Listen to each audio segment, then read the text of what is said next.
La plus grande tristesse de Jean-Marie Perrier fut peut-être sa relation compliquée et douloureuse avec son père biologique, Henri Salvador, et le traumatisme de la découverte de la vérité sur sa naissance à l'âge de 16 ans.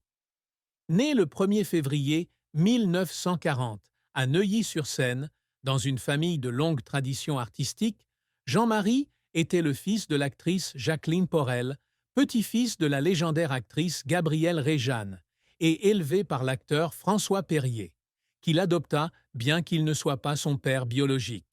Ses parents, Jacques Porel et Anne-Marie Duval, ainsi que ses grands-parents maternels, Clovis Salvador et Antonine Paterne Salvador, formaient un milieu familial artistique mais aussi complexe. Lorsque Jean-Marie apprit qu'Henri Salvador, célèbre musicien et chanteur, était son père biologique, il vécut un grand choc, surtout lorsque François Perrier, qu'il considérait comme son père, oublia d'abord de lui dire la vérité et fondit en larmes.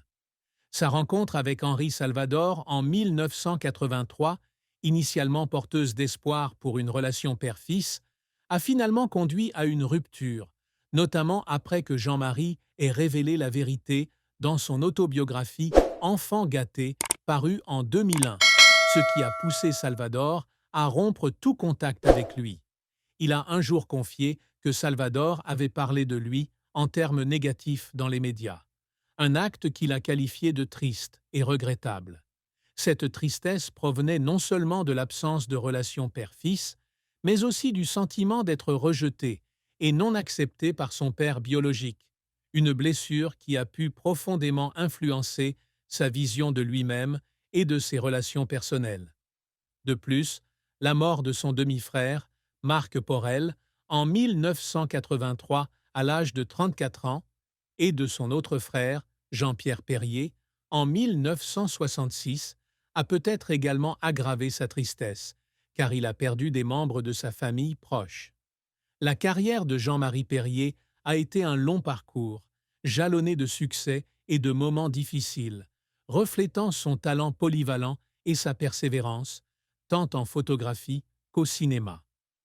Débutant sa carrière en 1956 comme assistant du photographe Daniel Philippaki, il travaille rapidement pour des magazines prestigieux tels que Marie-Claire, Paris Match, Télé 7 jours et Jazz Magazine. Sa passion pour la musique, et plus particulièrement pour le jazz, le conduit à photographier des artistes comme Miles Davis, Ella Fitzgerald et Dizzy Gillespie, premières images qui fondent son style unique.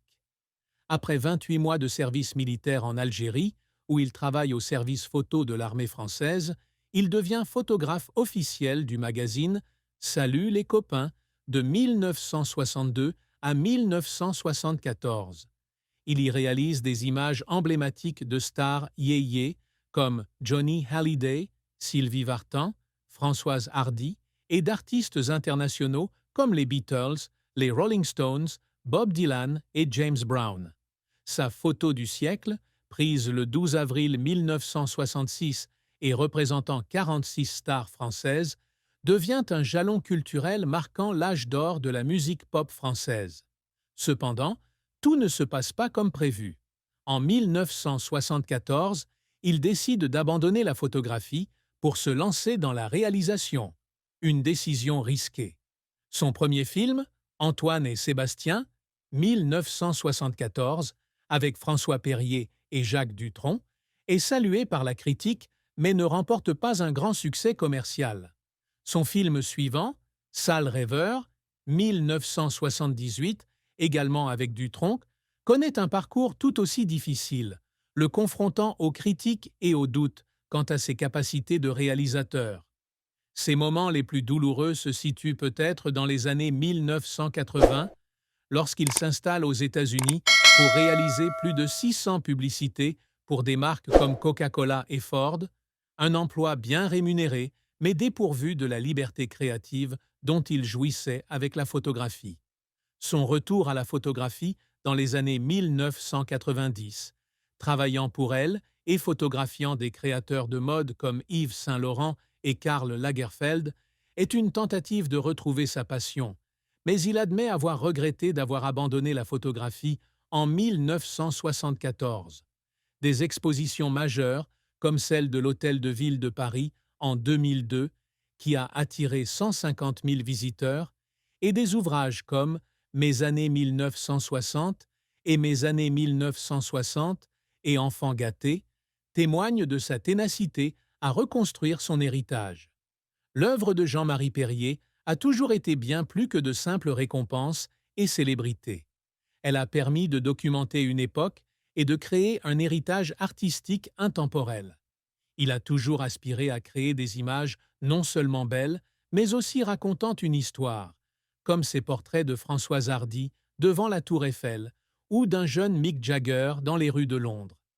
Devenir le photographe officiel de Salut les copains, un magazine qui a marqué la jeunesse des années 1960, a été un accomplissement majeur. Il a non seulement pris des photos, mais a également noué des relations étroites avec les stars, créant des images franches et émouvantes. Il a également tenté de sim,